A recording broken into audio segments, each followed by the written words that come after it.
Hola mamá, hola papá.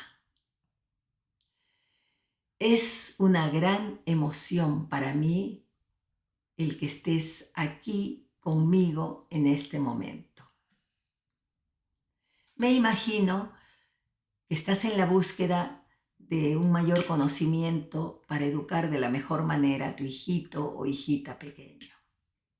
Es exactamente como estuve yo hace muchos años cuando tuve a mis hijos pequeños, así que te comprendo perfectamente. Permíteme contarte. Yo tuve desde siempre una vocación muy grande por la infancia y mi maternidad acrecentó esa vocación en mí. Y fue la vida la que me fue llevando a sumergirme en el mundo de los niños y de las niñas, que es un mundo absolutamente diferente del que vivimos los adultos.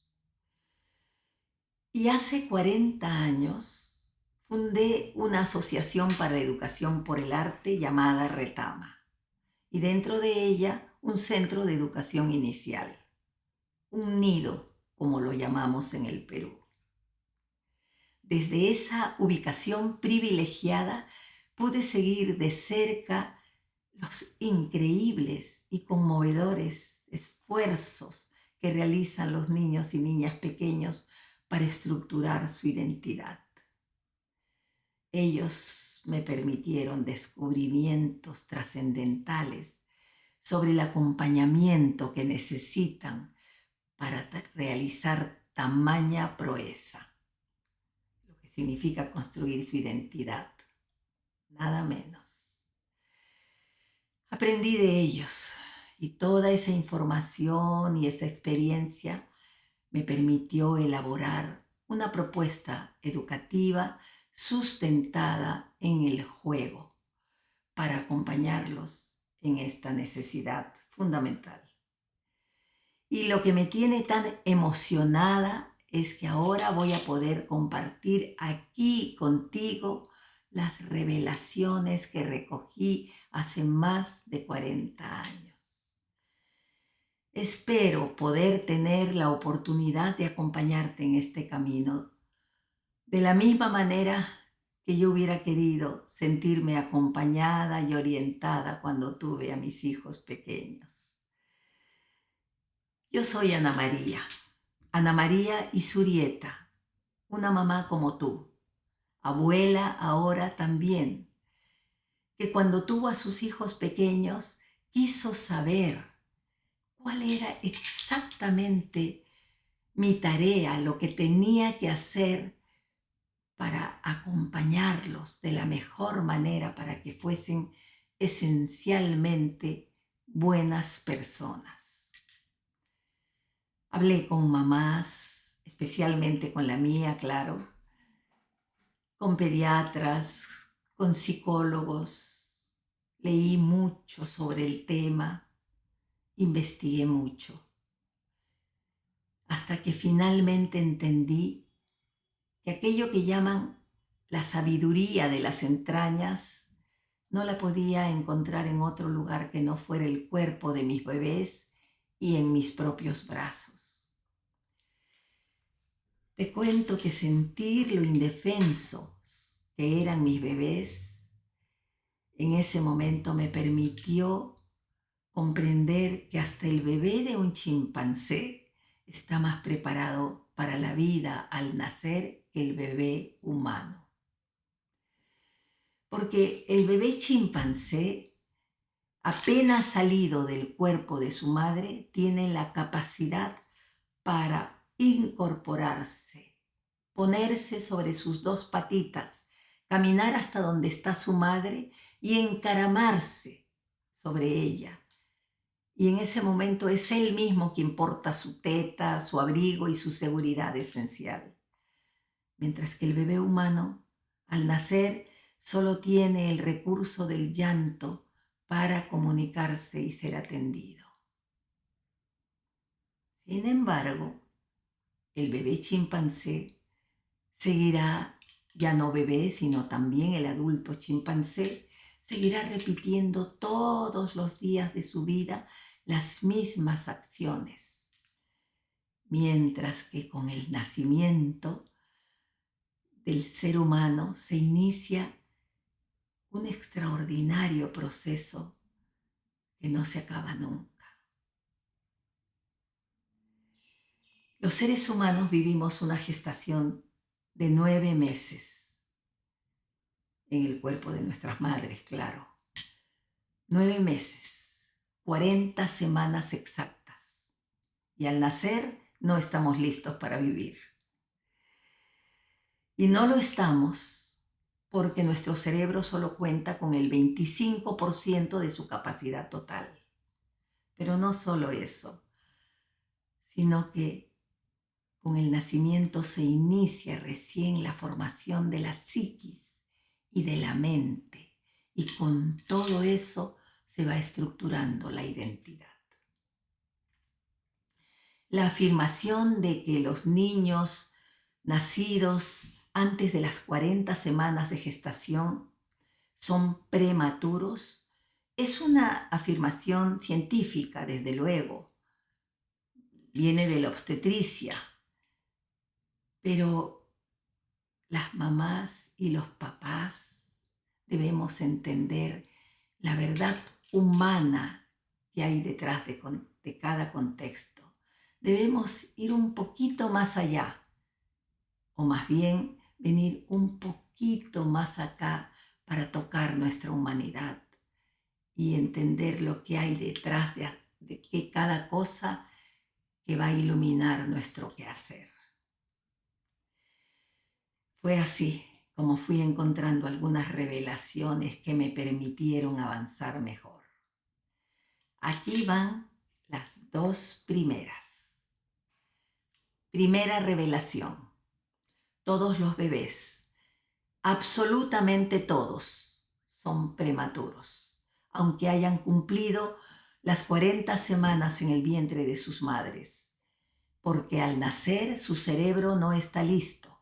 Le falta completar el 75% de su capacidad total. Y porque en este momento se inicia la construcción de su psiquis y de su mente. Y con todo ello se inicia su identidad básica como ser humano. Segunda revelación. La formación de un ser humano, por tanto, se realiza en 2 estaciones. La primera gestación es biológica, dura 9 meses y se realiza en el cuerpo de la madre. La segunda gestación es parcialmente biológica para terminar de formar el cerebro, pero sobre todo es psíquica y es mental.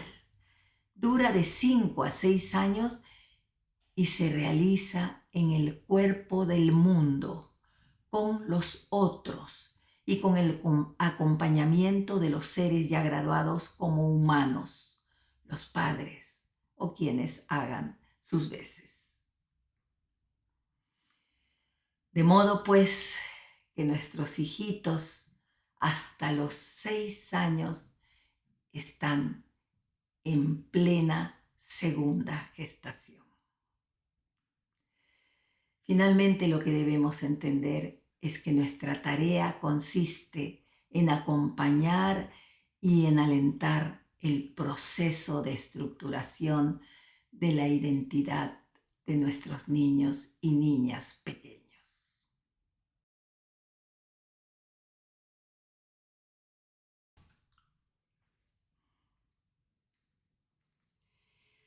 Aunque al nacer el cerebro del bebé no esté listo, cuenta con millones de neuronas y su funcionamiento requiere que la mayor cantidad de esas neuronas puedan conectarse entre sí, fenómeno que se conoce como sinapsis. Y para que las neuronas se conecten entre sí, el cerebro necesita 2 nutrientes: una buena alimentación con proteínas, vitaminas, minerales, etc., y una buena estimulación. Por desgracia, Aquí termina toda la información que tenemos los padres sobre lo que significa concretamente una buena estimulación. Las mamás y los papás brindamos atención afectiva a nuestros pequeñitos, con muchos mimos, besitos, mecimientos, etc. Y nos preocupamos por su higiene, por su ropa, por su protección, porque tenga juguetes, atención médica, etcétera, etcétera. Todo eso está bien, pero la pregunta ¿es suficiente? ¿Todo eso constituye una buena estimulación? Solo con eso se pueden producir la mayor cantidad de conexiones neuronales para permitir estructuras de identidad más elevadas. Los principios científicos señalan que estas conexiones sinápticas se producen dentro de un proceso del que participan cuerpo, psiquis y mente. Pero lo que los papás y las mamás debemos extraer de un tema tan complejo como este es que la estimulación que necesitan nuestros hijitos pequeños requiere no de estímulos impersonales, sino de vínculos estimulantes que faciliten las experiencias emocionantes y felices que puedan otorgarnos nuestros sentidos y nuestro movimiento.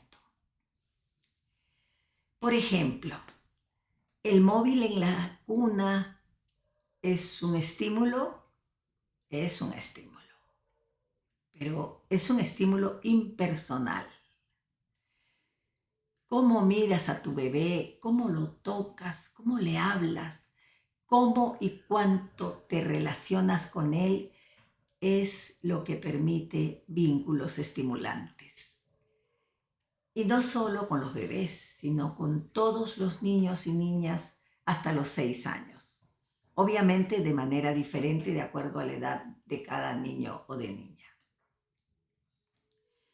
Por ejemplo, cuando le cambias el pañal a tu bebé, le hablas y lo miras mientras lo cambias y le dices, yo sé que a ti no te gusta estar sucio, te voy a poner un pañalito que está muy limpiecito, etcétera, etcétera. O lo atiendes mientras ni lo miras porque estás hablando por el celular mientras lo atiendes, como si fuera un objeto. O cuando tu niño mayorcito llega del nido, lo abrazas y le dices que lo has extrañado mucho, o le miras el pantalón que se ensució, o la lonchera que la trae rota, o que le falta algún juguete, etcétera, etcétera. Una buena estimulación debe ser necesariamente placentera. Y la importancia del placer no es ninguna novedad, aunque lo parezca. Un principio básico de la psicología dice que el bebé y el niño pequeño hacen un proceso que los conduce del principio del placer al principio de la realidad. Hablemos, por tanto, del placer. Octavio Paz, el Premio Nobel de Literatura mexicano, se preguntó alguna vez, ¿qué le ha pasado a nuestra civilización que la palabra placer se ha vuelto obscena en nuestros días? Y con Octavio Paz podemos añadir que no solo la palabra placer se ha vuelto obscena, sino la palabra deseo, la palabra pasión, la palabra penetración, la palabra satisfacción y muchas otras más.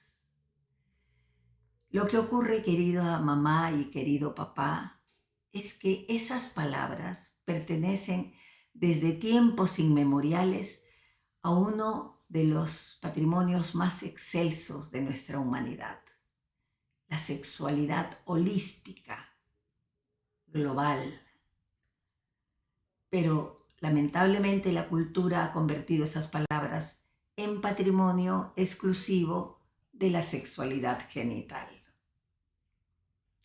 La sexualidad holística es la disciplina científica que estudia nuestra sexualidad, como dije, de manera global, capacidad que nos humaniza.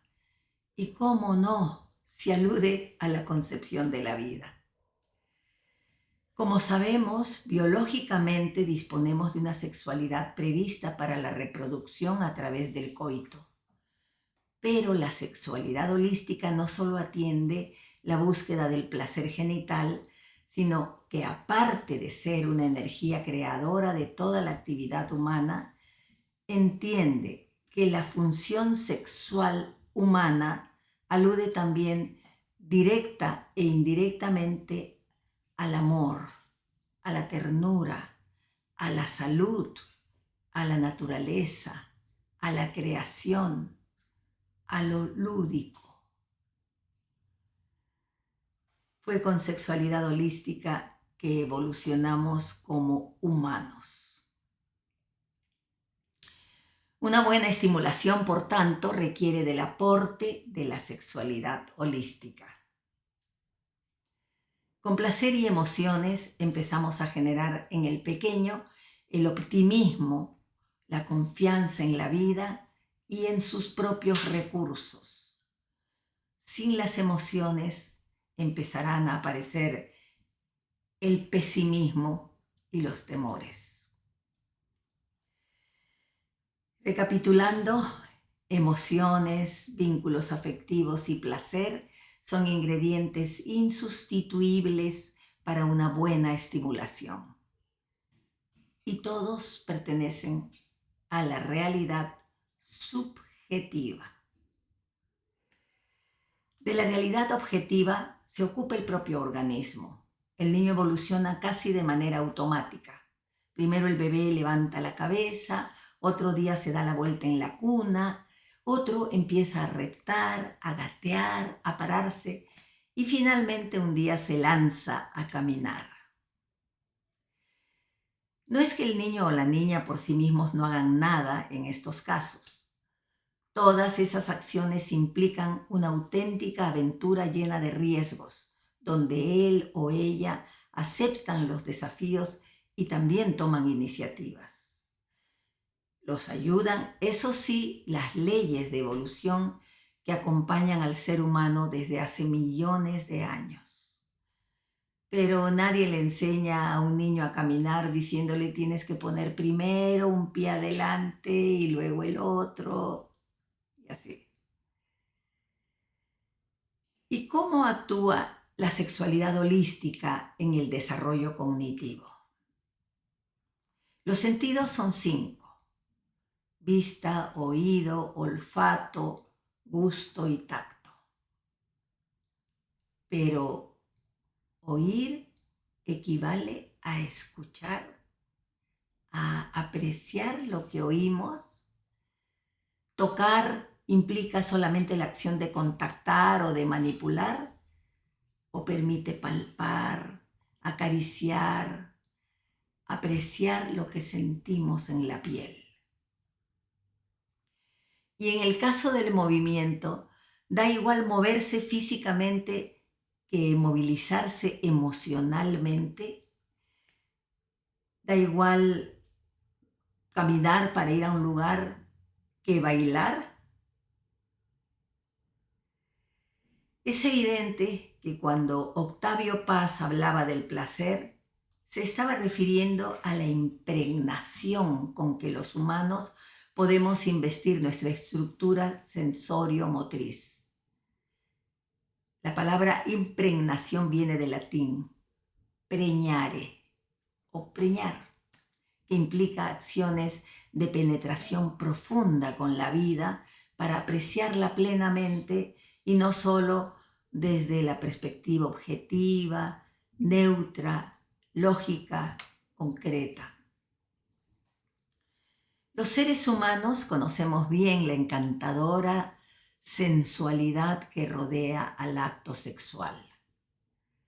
Pero la represión cultural nos ha llevado a olvidar que tras la concepción de una nueva vida hay una continuidad de la especie que crear, que consiste justamente en crear vida desde el placer. Es importante precisar que las experiencias que nos emocionen negativamente, con desagrado, con rabia, con miedo, etc., constituirán o construirán significados pesimistas.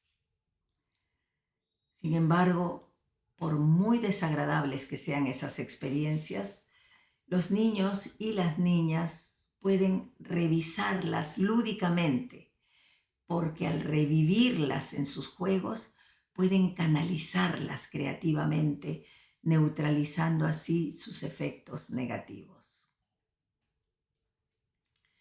Todas estas reflexiones me arrojaron dos nuevas revelaciones. Tercera revelación. Una buena estimulación empieza entendiendo que en el ser humano hay facultades objetivas y facultades subjetivas. Las facultades objetivas son impersonales.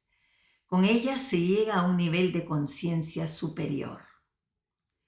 Las facultades subjetivas son las que incorporan las emociones. Con ellas se lleva a un nivel de conciencia aún mayor y además a una humanización más elevada. Cuarta revelación. Una buena estimulación requiere, por tanto, que los papás y las mamás, o los que hagan sus veces, acompañemos a nuestros hijitos o hijitas a vivir su capacidad instalada para el placer, sexualidad holística, cuerpo a cuerpo y con emociones compartidas.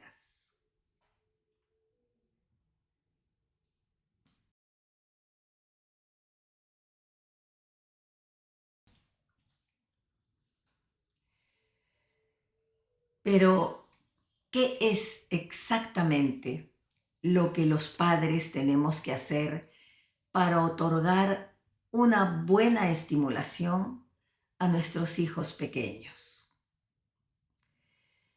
Lo que tenemos que hacer es buscar y recuperar las herramientas de los llamados lenguajes no verbales.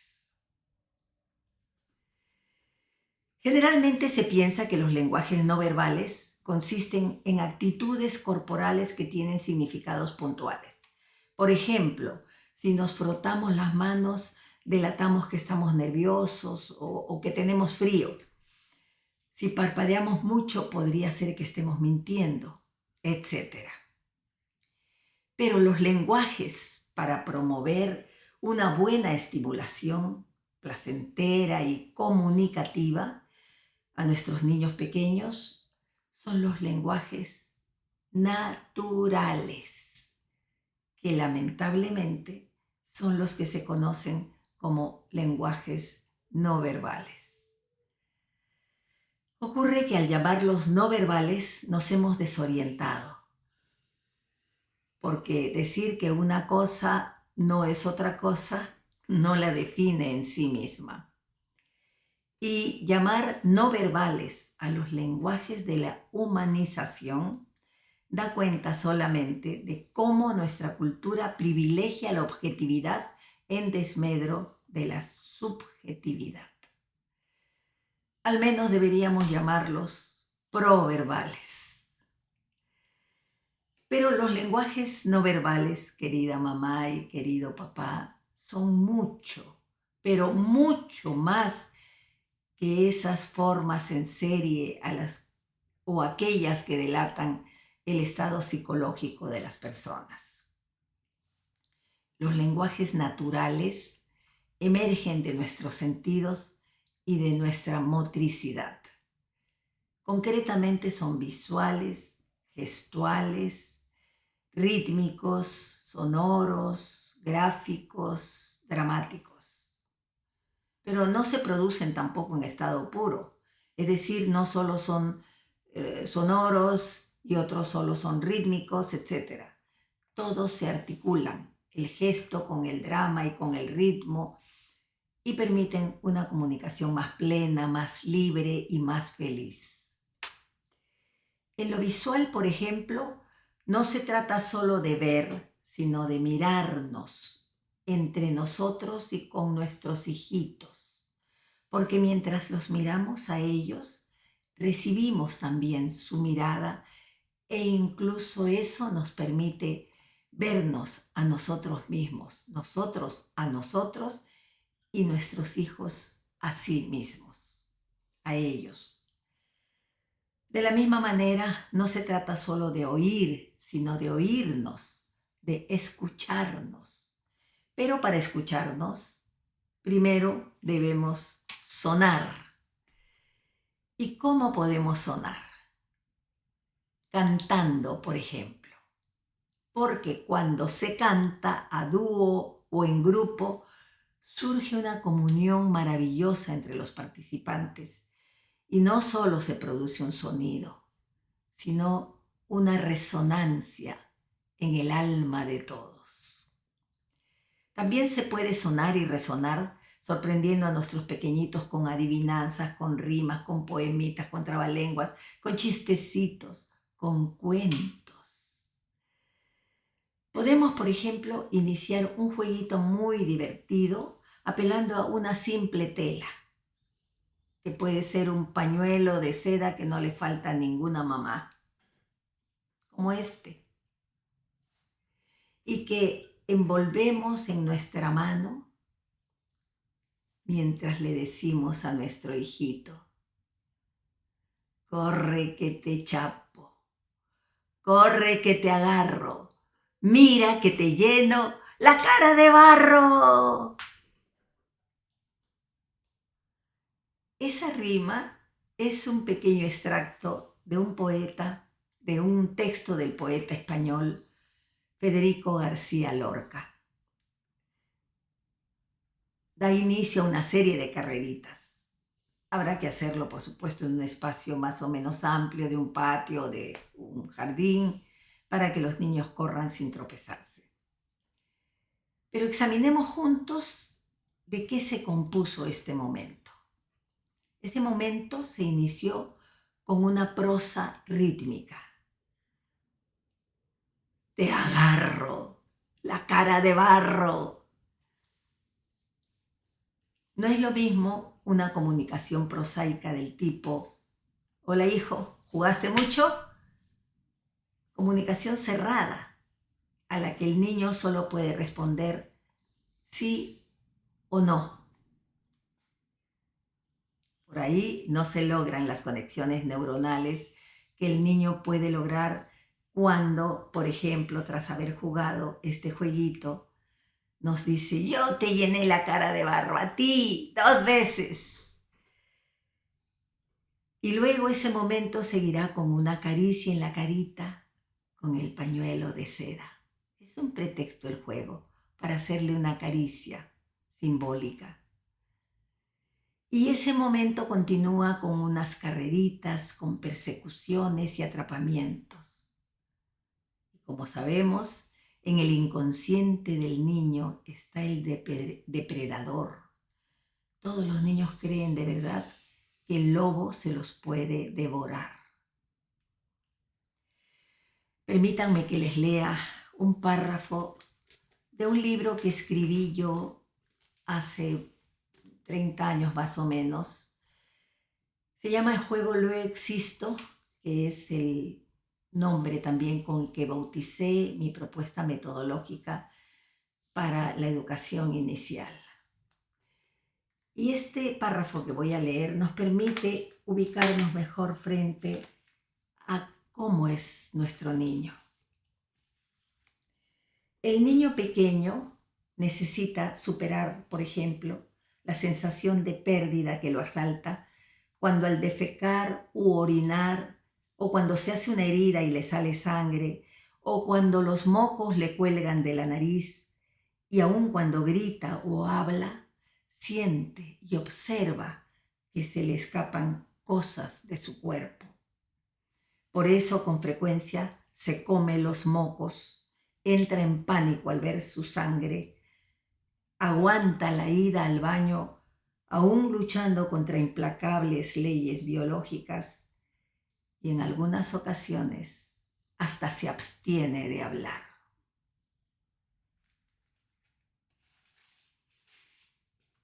¿Conocemos a los niños pequeños? Siguiendo con la descripción del juego, ese momento también tuvo el símbolo de embarrarse, que aleja la fobia a ensuciarse. Y siguió con risas. ¿Solo queremos que nuestro hijo sea feliz a futuro? Puede serlo desde hoy y durante toda su infancia. Ese momento también se sostuvo con placer. Penetramos en sus ojos con los nuestros. ¡Corre que te agarro! Incluso tuvimos una acción repetida que contribuye a la formación de los procesos del pensamiento, en este caso, a la formación de lo que es una secuencia. La secuencia es la idea que se refiere al orden y a la disposición de una serie de elementos que se suceden unos a otros. Pero poder concretar esta idea como un proceso de pensamiento para usarse en diferentes acciones es algo que le toma tiempo al niño. Recordemos que su cerebro está en formación. Entonces, si este juego reiterativamente le otorga la idea de una secuencia, en algún momento él entiende ese proceso de pensamiento. O sea que los juegos contribuyen también a la conciencia. Bueno, eso es un asunto de gran valor para las ciencias, especialmente para las matemáticas. Y eso es sonar y resonar en nuestro hijito o hijita. Y en ese sonar y resonar entra la mirada, la sonoridad, la gestualidad, el dramatismo y hasta el grafismo. El grafismo, ¿sí? Porque el niño pequeño escribe sus vivencias con el cuerpo en el espacio. Cuando corre y levanta los brazos y se emociona, está escribiendo con su cuerpo en el espacio. Es la primera escritura de los seres humanos. Ahora bien, muchas personas podrían afirmar que el gran problema es que los padres no fuimos formados en el juego. ¿Perdón? ¿Las mamás y los papás no sabemos bailar,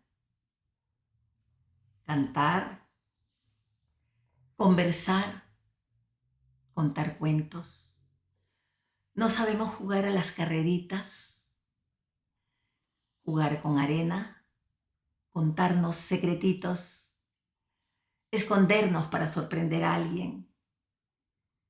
¿No hicimos todo esto de niños? Se hace evidente que somos los padres los que debemos esforzarnos más en dos sentidos.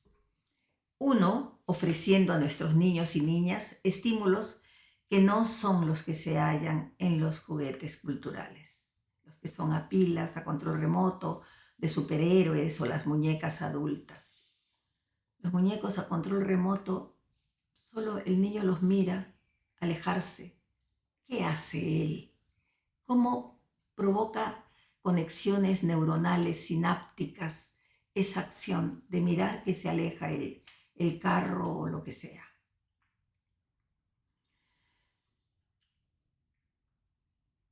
Esos estímulos necesitan las expresiones humanas psíquicas y corporales de cantos, bailecitos, dibujos, empezando con el garabateo, que es de la mayor importancia. Jueguitos interactivos de la guerrita, a las escondidas, a las chapadas, al doctor, a la cocinita,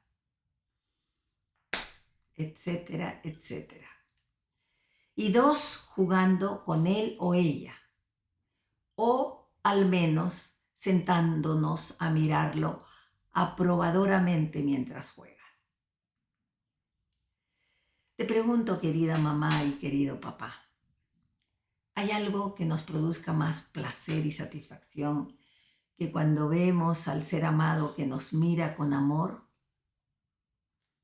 No gratuitamente se inventó la frase coloquial que dice que la indiferencia mata. Y con frecuencia el propio niño nos muestra el camino. Al inicio toma nuestra mano para sentirse seguro, pero cuando logra sentirse seguro, se suelta y dice, yo solito, yo solito.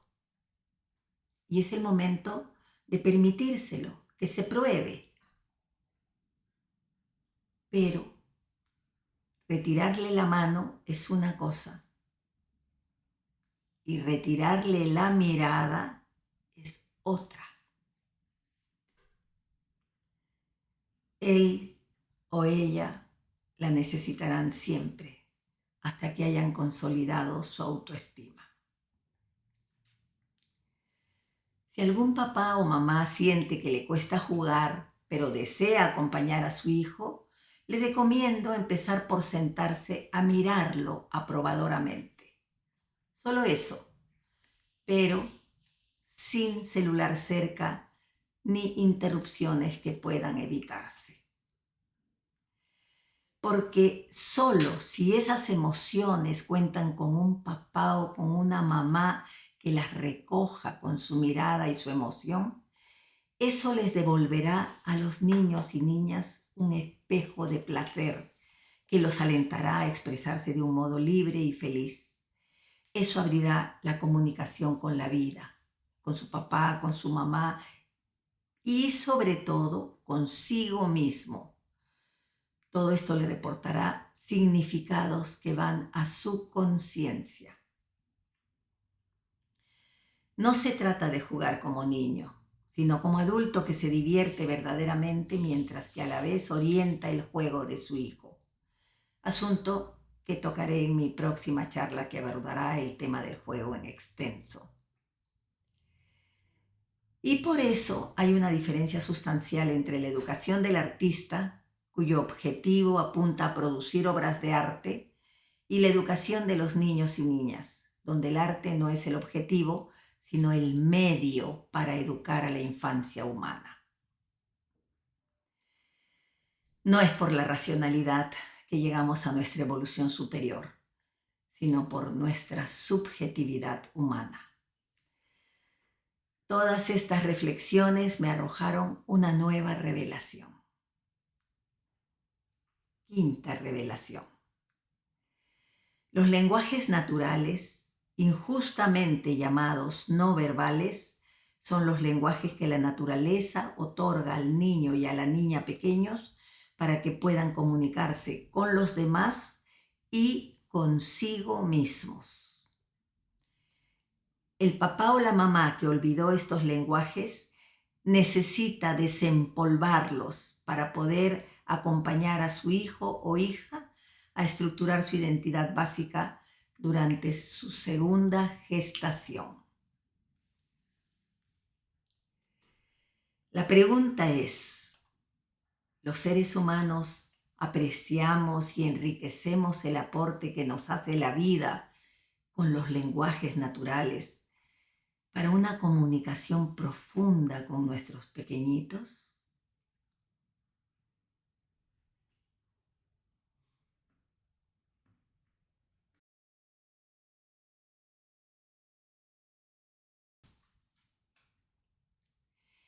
En pedagogía se conoce como desorientación espacio-temporal a la etapa que atraviesan los niños y las niñas pequeños, totalmente ajenos, por un lado a las leyes físicas y por otro a las características culturales que gobiernan el mundo al que han llegado. La denominación espacio/temporal es indesligable. Espacio-tiempo. Científicamente quedó demostrado que alude al tiempo de la vida y que esto ocurre en el espacio del universo.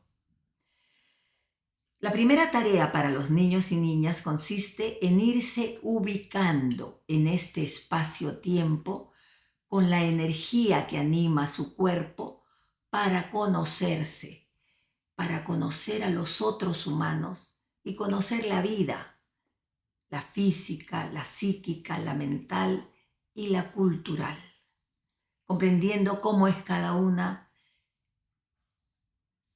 para ir estructurando la propia identidad a partir de entender qué corresponde y qué no en cada acción, situación y relación que le toque vivir. Y la primera tarea para los padres, por tanto, es acompañar esta orientación espacio-temporal. Si la madre, por ejemplo, pone a su bebé de 7 a 8 meses en el suelo y le ofrece algunas cajas o unas pelotas de trapo y se mantiene a su lado mirándolo con una sonrisa mientras juega, esa compañía le permitirá al pequeño la tranquilidad y la confianza para dedicarse a explorar lo que tiene delante suyo, la superficie lisa del suelo, y constatar, por ejemplo, que el suelo se mantiene en su lugar mientras todo se mueve a su alrededor, las pelotas, la madre y él mismo. Y si la madre lanza las pelotas al aire a modo de juego, el bebé se enterará de que todos los cuerpos pueden subir, pero que regresan enseguida y caen sobre esa vasta superficie del suelo. Sin importar, por supuesto, que tenga que saber que eso corresponde a una ley física que se llama gravedad. Si la experiencia de descubrir que todos los cuerpos que suben regresan al suelo la hace con su madre cerca, que lo mira tranquilamente, eso para el bebé tendrá la significación de que todo está bien. Esa exploración podrá llevarlo, por ejemplo, a echarse con confianza en el suelo y podrá sentir su estabilidad. A la vez se percatará de su dureza. Y si la madre trae una sábana, la coloca en el suelo y sienta al niño o niña sobre ella y luego arrastra la tela paseándolo por el espacio, el pequeño no solo percibirá el suelo, sino también la habitación. Y pronto se encontrará con la puerta, con el techo, con las ventanas, los rincones, el centro, los objetos, los colores, los olores, las texturas, la luz, la penumbra, las dimensiones, el volumen. ¡Uf! Y se encontrará muchísimas veces con cada una de estas instancias y con muchas otras más. Y en cada encuentro extraerá nuevos significados para su vida. Esta continuidad en su investigación es la que le otorgará nuevos aportes cada vez. Es el concepto del continuum que permitió la evolución de la especie humana. La continuidad, la reiteración, elemento pedagógico de primer orden.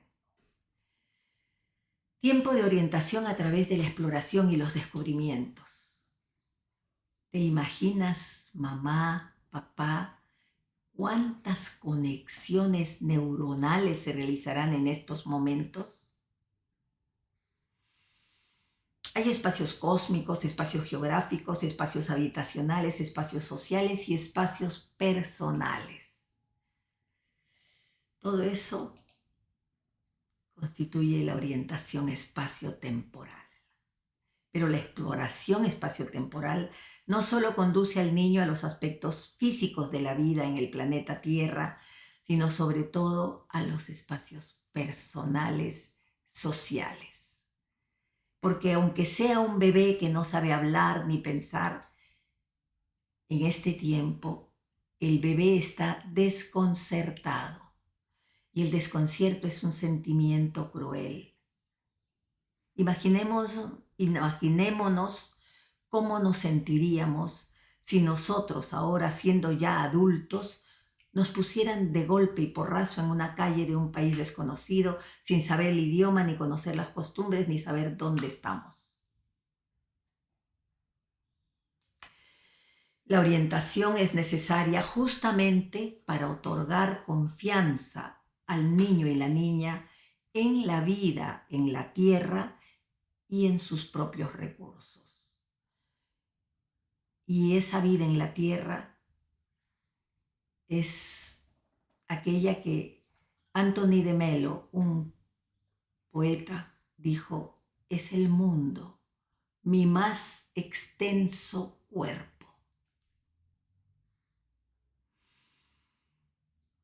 Lo importante es que los niños y las niñas pequeños aprendan a regular su natural agresividad, que al principio de la vida los desborda, para que vayan comprendiendo cómo usarla a la manera humana, hasta dónde nuestra proximidad se percibe por el otro como una invasión, o cómo, sin proponérnoslo, caemos en el acoso, y hasta dónde el alejamiento establece una distancia que conduce a la soledad. Y de qué manera y hasta dónde es posible compartir y disfrutar la mutua presencia. Eso, mamá, papá, es salud mental. La pregunta es, ¿los papás y las mamás fuimos preparados para atender estas cosas? Todas las ciencias sociales investigaron hace tiempo lo que ellas mismas denominaron orientación espaciotemporal. Pero no se nos ofreció a los padres una transmisión que nos permitiera entender lo que significa el desconcierto del bebé y del niño y la niña pequeños. Y en la escuela, lamentablemente, esta orientación se trabaja con fichas de orden cognitivo. ¿Quién está más cerca de la puerta? ¿Quién es más grande, fulano o mengano? Ocurre, querida mamá y querido papá, que al inicio de la vida, en esos espacios invisibles de la subjetividad, que nadie atiende porque creemos que ser racionales nos obliga a ser objetivos, ahí precisamente, frente a nuestros ojos que miran sin ver, se gesta la identidad de nuestro hijo o hija, su aceptación de desafíos, su capacidad para explorar y descubrir, su empatía hacia los demás y muchas, pero muchas cosas más, todas de la mayor importancia. La intensa actividad de la infancia produce en este momento de la vida dos tipos de comportamientos. Un comportamiento es el de los niños y niñas que sufren porque no pueden controlar sus impulsos agresivos. Esos impulsos los desbordan y agreden a sus pares y a veces a sí mismos y a las cosas. Y obviamente terminan conflictuados con sus pares. A esos niños se les suele llamar abusivos, matones, pegalones o agresores. El término psicológico es extrovertidos. El otro comportamiento es el de los niños y niñas que sufren porque su propia agresividad los asusta y por eso la reprimen con toda su alma. Eso les impide interactuar con sus pares. Para empezar, para protestar en situaciones de agresión y terminan conflictuados consigo mismos. A estos niños se les conoce como tímidos, pasivos, inhibidos, miedosos. El término psicológico es introvertidos, para adentro. Los otros para afuera, los extrovertidos. Estos intro, para adentro. Se trata de dos caras de la misma moneda porque esa hiperactividad tiene el objetivo de lograr que los niños y niñas aprendan a autocontrolarse por sí y para sí mismos. Eso es lo que significa el prefijo auto. Acompañados por sus padres, por supuesto, pero por sí y para sí mismos. ¿Y saben lo que hacemos los adultos?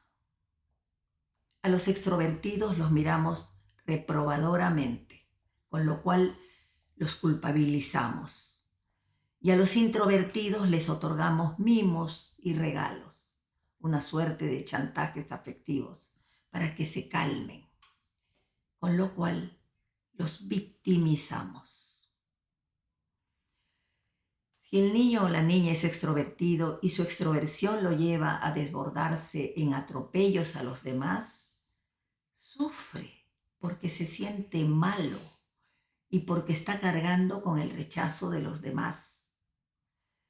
Y si es introvertido y su introversión lo lleva a reprimir su expresión, sufre porque tiene miedo de ser agredido por otros niños, porque eso lo exaspera, lo avergüenza y porque siente impotencia de no poder sacar sus propias fuerzas para impedirlo.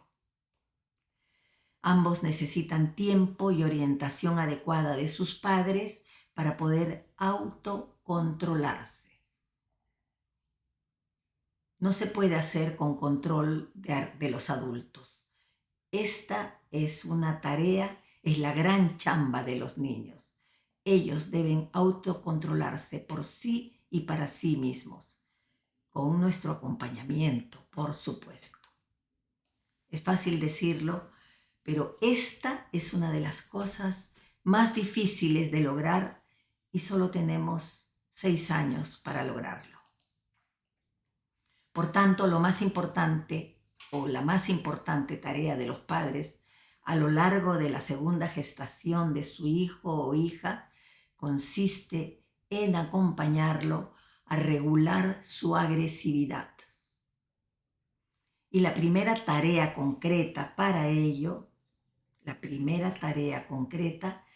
es observar si en la relación con sus pares esa agresividad lo muestra extrovertido o introvertido.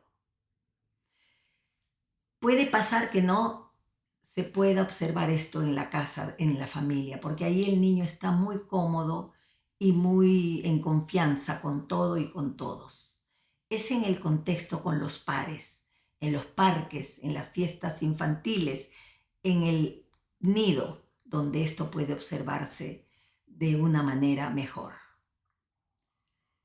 Tarda más en superar el problema el niño o la niña introvertido, pero con el acompañamiento de sus padres, ambos deben resolver el problema tarde o temprano.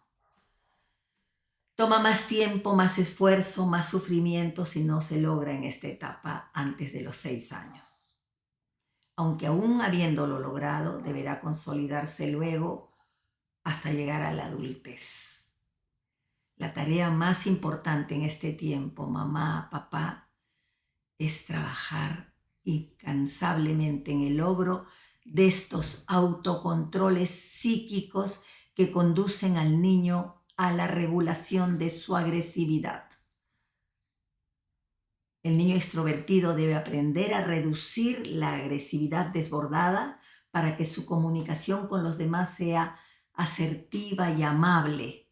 Y el introvertido debe aprender a canalizar su agresividad para poder comunicarse con seguridad y con firmeza. En el medio de estos dos prototipos humanos y de una infinidad de matices está la humanización. Es cuestión de observar solamente el mundo y encontraremos muchísimos ejemplos de lo que significa no haber podido resolver adecuadamente este tema en muchas personas en este momento de sus vidas. Veremos intolerancias de todo tipo, bullying, homicidios, adicciones, anorexias, obesidad, depresiones, etcétera, etcétera. Esta regulación de la agresividad es lo que se conoce como los autocontroles psíquicos básicos. Está unida a la intolerancia, a la frustración y a la necesidad de aceptar los límites. En mi nido, les cuento, probamos una estrategia que nos ofreció una solución. Consiste en orientar a los niños introvertidos, a que le digan no me gusta al niño o niña que lo agrede e insistir todas las veces que sea necesario en que tiene que ser él y solo él o ella, él o la que le diga que no le gusta. Y la maestra debe añadir claramente, o el padre, por supuesto, yo te acompaño, yo te miro. Debe decírselo mirando a los ojos. Tienes que decirle que no te gusta. Yo te acompaño, yo te miro. E ir con él hasta donde esté el otro niño y sin reprobar al otro niño. Decirle solamente, fulano, menganito te quiere decir algo. Dile, yo te estoy mirando. Vamos. Al principio el niño puede decir simplemente no, o no quiere decir nada. Los más chiquititos a veces dicen no gusta. Pero esta acción reiterada, docenas y hasta centenas, porque hemos visto casos que duran 1 y 2 años, se puede terminar en un momento en que el niño saque toda la fuerza que tiene adentro y le diga, ¡no me gusta! Verbalmente, como corresponde a las personas civilizadas. Consiste también en hacer conocer esta estrategia a todos los padres para que lo repliquen en situaciones parecidas. Pero esto no es lo único, ¿no? Esta es una estrategia muy importante que nos ha dado muy buenos resultados y que les recomiendo de todo corazón.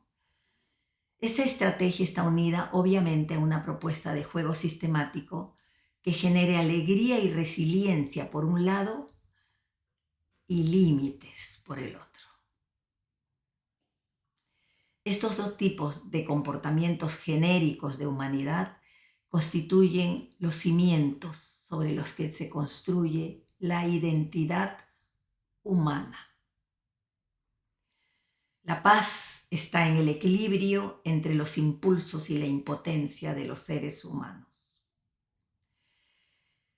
Estos son, mamá, papá, apenas ejemplos pequeñitos de cómo se viven las nociones espaciotemporales, que antes de entenderse como nociones abstractas, deben ser exploradas por los niños como vivencias concretas. No son suficientes las fichas de aplicación o los juegos didácticos con dibujos donde el niño o la niña solo deben marcar quién está más lejos, quién es más grande, Juan o Manuel. Porque puede ser que Juan sea más grande físicamente, pero Manuel lo sea psíquicamente, más generoso, más listo, más audaz.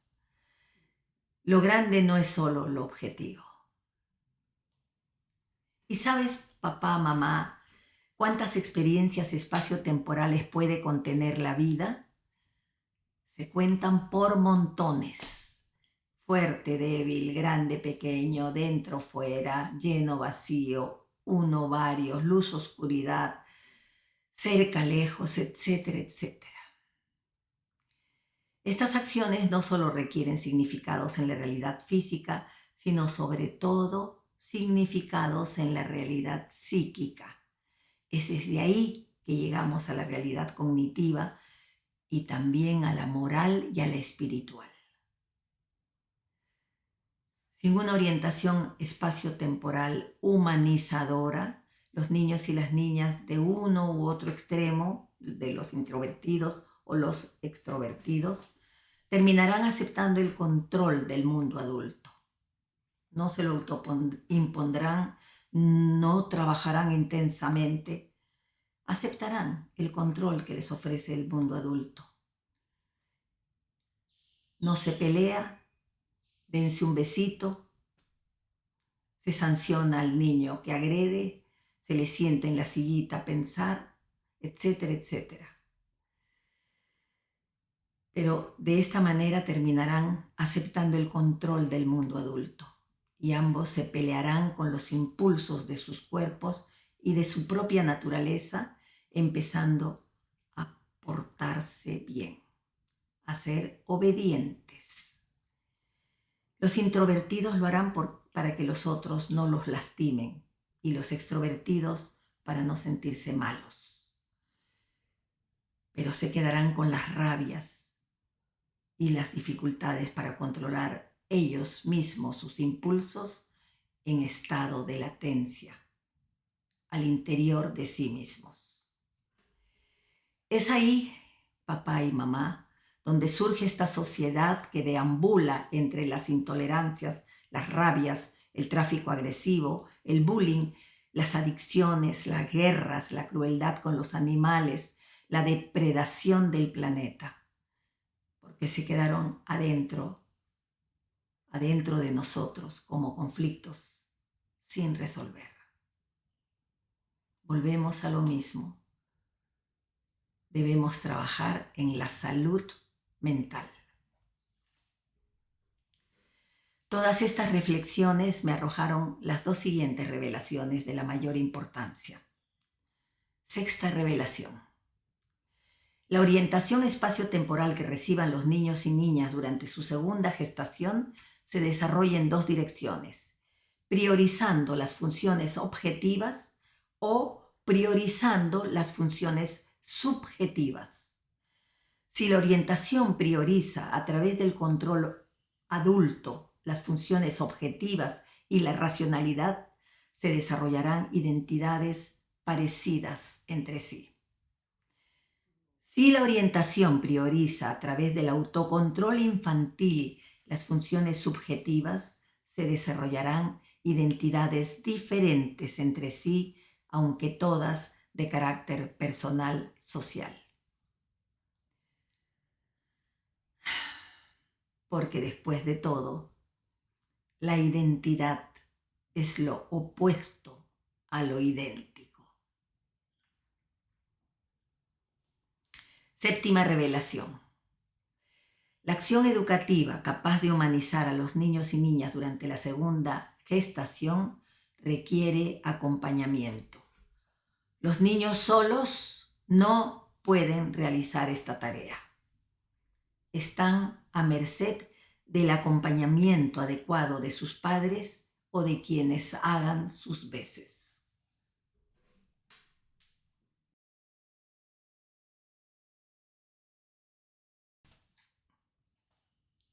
Sigamos.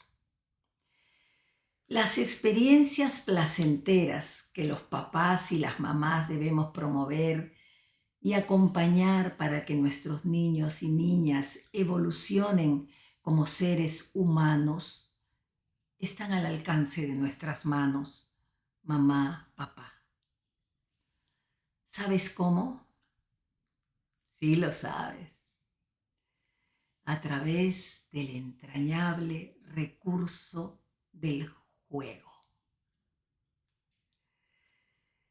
El juego, sí, el juego, querida mamá y querido papá. El humilde y devaluado juego, el recurso del que estoy absolutamente convencida que fue creado por un ser superior con el propósito expreso de humanizar a las crías de los seres nacidos en animalidad, pero con potencialidad para evolucionar hasta convertirse en seres humanos.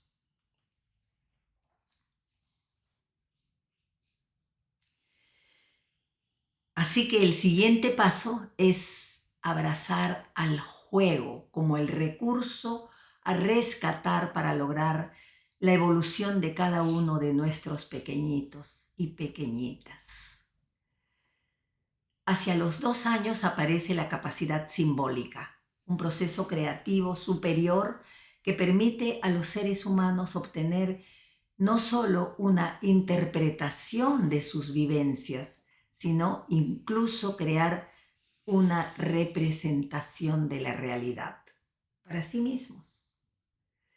Hasta los 2 años, el niño está instalado en el llamado pensamiento mágico de la infancia. Etapa del animismo, por ejemplo, en la que cree que los objetos tienen alma, están animados, y si se golpea con la mesa le dice mala.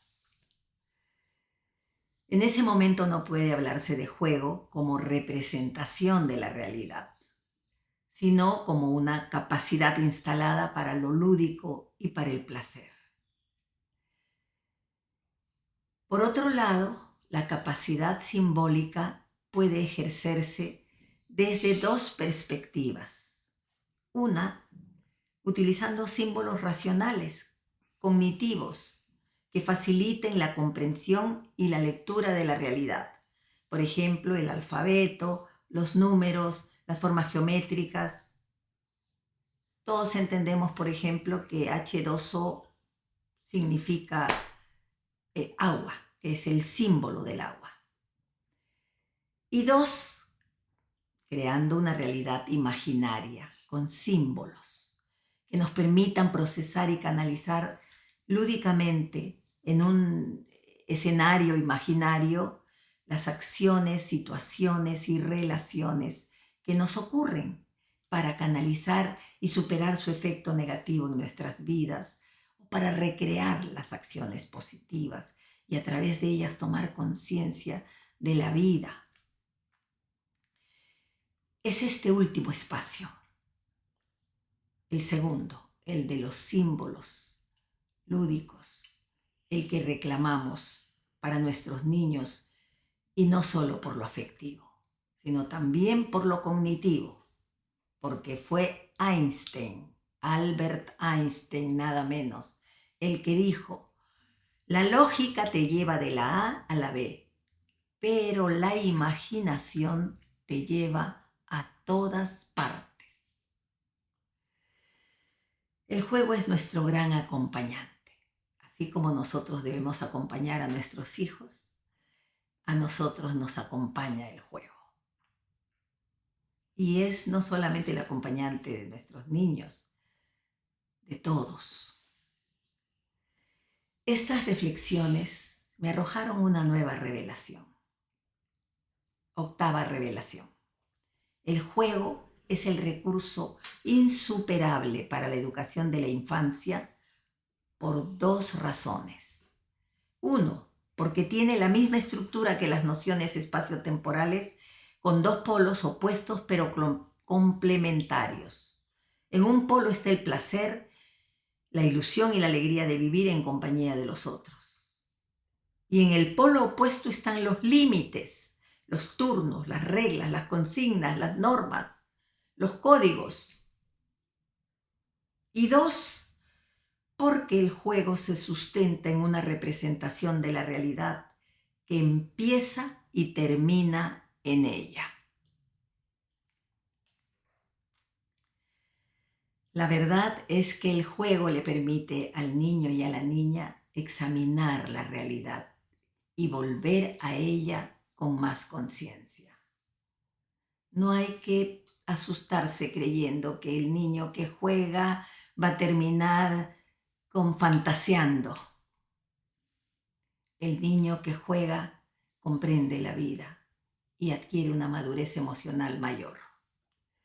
Los niños trabajan moviéndose en relación a vivencias felices, pero les complicamos su tarea al reprimir la agresividad. A ver, ¿alguno de nosotros, papá y mamá, se escapó del decreto universal del no corras? No corras, hijito. ¿Por qué corres? Y nos hemos puesto a pensar, ¿qué significa no corras? Qué pena inmensa que nadie nos haya explicado, mamá, papá, que decirle a nuestro hijito, no corras, significa pedirle que renuncie a su naturaleza. Imaginémonos que nuestros jefes en el trabajo nos pidan a nosotros, no te sientes. Lo que hacemos sin quererlo, por supuesto, es desnaturalizar el accionar físico, psíquico y mental de nuestros niños y niñas. Es jugando como el niño y la niña van accediendo progresivamente a la regulación de su agresividad y a su orientación espacio-temporal. El niño y la niña aceptan los límites del juego por la promesa de felicidad que les promete sabia naturaleza.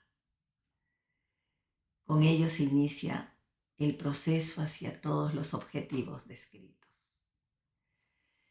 El movimiento infantil en esta etapa de la vida es incesante, ininterrumpido, intenso, excesivo para todo, menos para su objetivo esencial de que cada niño y niña pueda evolucionar con la mayor cantidad de experiencias felices y significativas. Lamentablemente, el mundo adulto lo entendió tan mal que hasta llamó hiperactividad a una patología psicomotriz, con lo cual contribuyó a la confusión y a la creencia de que era conveniente reducir un poco al menos la intensa actividad infantil. Fue así como el mundo adulto se dedicó a la ingrata tarea de reprimir el movimiento infantil. La primera consigna fue no corras. Luego sobrevinieron todas las demás. Siéntate, cállate, estate quieto.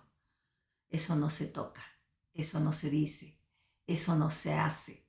No seas curioso, no hables, no grites, bájate de la silla, no saltes, etcétera, etcétera. Todas estas reflexiones me condujeron a una nueva revelación. Novena revelación. Todos los niños y niñas, absolutamente todos, son hiperactivos, sin que eso signifique que padezcan el trastorno de atención e hiperactividad. Son hiperactivos para que puedan explorar la vida, porque la exploración sensorio-motriz es justamente la que permite su evolución.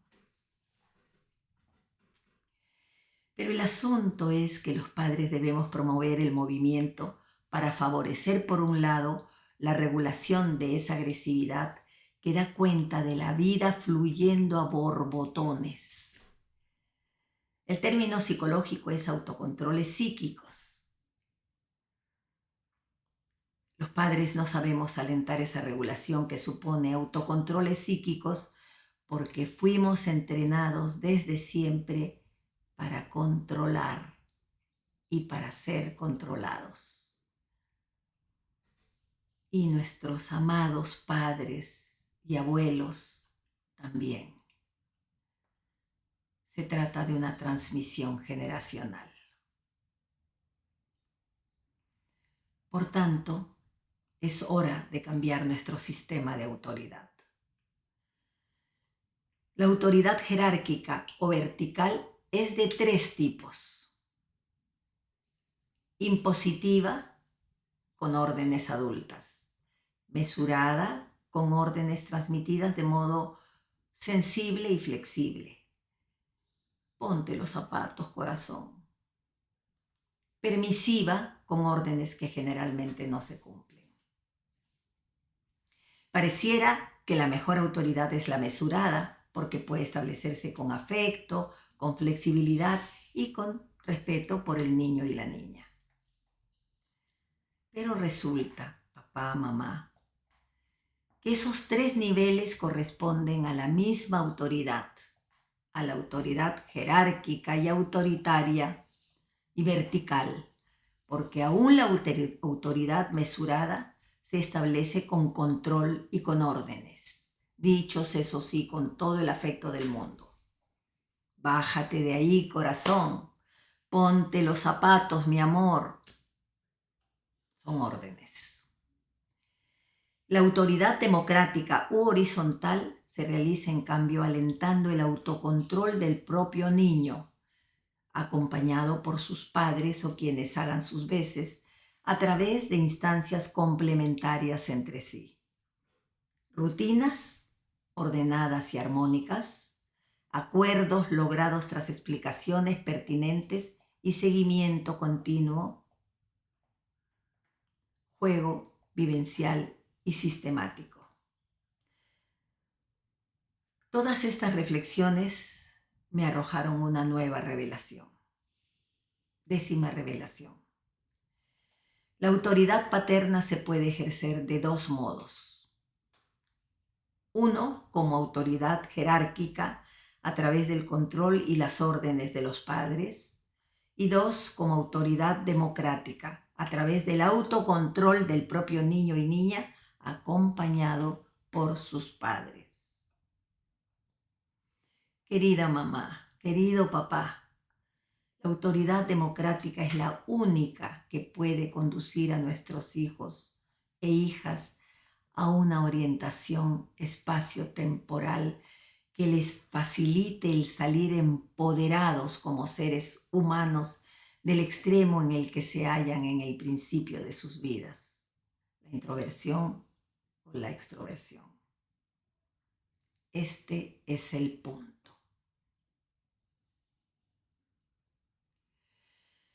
Tras largos años de pensar en el juego, entendí finalmente que tenía que armar un verdadero rompecabezas con las piezas que las diferentes ciencias humanas nos habían ido entregando una por una a lo largo del tiempo para encontrar su formidable estructura final. La fórmula que me fue posible concretar observándola desde los postulados científicos actuales nos arroja una revelación impresionante. 11ª revelación. En la última. El juego es el sistema perfecto para la humanización de nuestra especie. En esencia, el juego es corporal, con acciones sensorio-motrices, placentero, con emociones impregnadas de sexualidad holística, comunicativo a través de los lenguajes naturales, imaginativo, de representación de la realidad con aptitud simbólica desde los 2 años, continuado dentro de un proceso evolutivo, acompañado por padres o por quienes hagan sus veces para la construcción de una identidad personal, social, con especial atención al logro de los autocontroles psíquicos, la orientación espacio-temporal. Como puede apreciarse, el juego, querida mamá y querido papá, es la piedra filosofal de la educación. Esa piedra filosofal que buscaron los químicos y los filósofos de la antigüedad como la panacea para curar todos los males de la humanidad. Con el juego podemos educar a nuestros hijos e hijas, no solo para que sean grandes profesionales, sino especialmente para que no sufran, porque se puede ser un gran profesional o un exitoso empresario, pero una persona con depresión crónica o un notable artista adicto a la exhibición y a las drogas o una máxima autoridad abusiva y detestable. Los consultorios de los psicoanalistas del mundo entero están llenos de gente profundamente infeliz que sin embargo tienen todo lo que los demás suponemos que se necesita para ser felices, aunque ese todo solo signifique que tienen dinero, fama y una apariencia joven y atractiva, tal vez producida con mucho esmero. Y el asunto luego continúa con la devastación de ese otro que es el mundo, nuestro más extenso cuerpo. Y nos convertimos en depredadores de los animales, de los árboles, del mar, de la capa de ozono, del oxígeno.